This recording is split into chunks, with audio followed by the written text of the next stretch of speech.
Hey there, keto people. It's that time of year again. That time of year when food bloggers, such as myself, start pushing all things pumpkin. Personally, I believe pumpkin should be a year-round flavor. Sadly, not everybody agrees with me. But thankfully, we're heading into that season, and today we're making my keto pumpkin crumb cake. This recipe is a New York style crumb cake, which means the crumb is practically as thick as the cake itself. So the first thing we're gonna do is make the crumb topping. So here I have 1 cup of almond flour, and I'm going to add 1/3 cup of brown swerve. You could do up to 1/2 cup if you wanted it a little sweeter. And I'm adding 1/4 cup of coconut flour because it helps dry it out and give it that really crummy texture. And because this is a pumpkin crumb cake, we're adding some pumpkin spice to the topping. So I'm going to add a 1/2 teaspoon of pumpkin spice. And then we're gonna do a 1/4 teaspoon salt, and we'll just take a fork to whisk everything together. And you may find that you need to sort of break up the brown swerve because it has a tendency to really clump together. And now we're going to whisk in 1/2 cup of melted butter. And you really want to work it in until the mixture is sort of a thick paste almost. And now we set this aside and we'll make the rest of our cake. So the cake portion starts off quite similarly to the crumb. We're going to start again with 1 cup of almond flour, and we're going to add 1/2 cup of granulated sweetener, and I have swerve here. And this time we're going to add 1/3 cup of coconut flour. And to help the cake rise properly and hold its shape, I have 1/4 cup of whey protein powder. You could also use egg white protein if you wanted. Then we add 2 teaspoons of baking powder. And we want to get our pumpkin pie spices in there again, so I'm going to add 3/4 of a teaspoon. And again, a little salt, 1/4 teaspoon or so of salt. And you just want to whisk your dry ingredients together. And now we're ready to add our wet ingredients, and I have here 1/2 cup of pumpkin puree.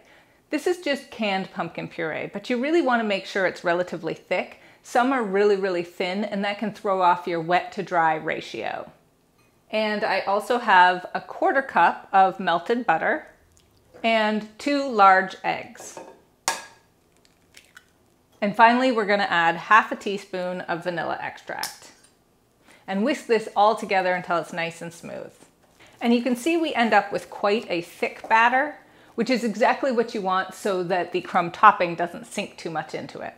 I've prepared my pan already by greasing it, and this is a 9x9 square baking pan. And we'll just transfer our cake batter to the bottom of that. And because it's such a thick batter, you really need to spread it properly to get it all even. Then we're gonna grab our crumb topping, and if you feel it, it's gotten quite thick, which is perfect. You just wanna take your fingers and break it up as you crumble it onto the cake. And once you put your crumb topping all over and you wanna get it nice and evenly distributed, your cake is ready for the oven. You're gonna put it in at 325 for 35 to 40 minutes until the topping is a nice golden brown and a tester inserted in the center comes out clean. We are back and we have a beautiful pumpkin crumb cake to show for our hard work. This smells amazing and I can't wait to dig into it.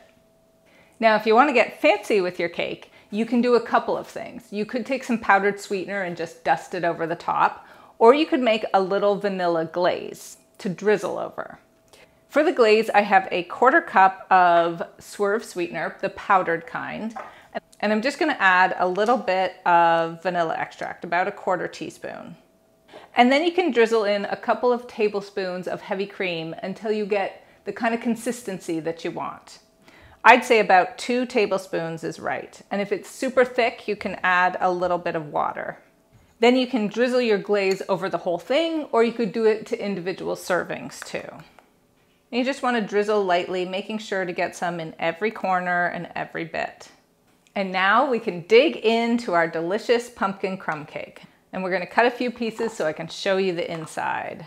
And there we go, guys. Check that out. So beautiful, so tender, so pumpkin spice delicious. For this delicious keto pumpkin recipe and so many more, please check out alldayidreamaboutfood.com.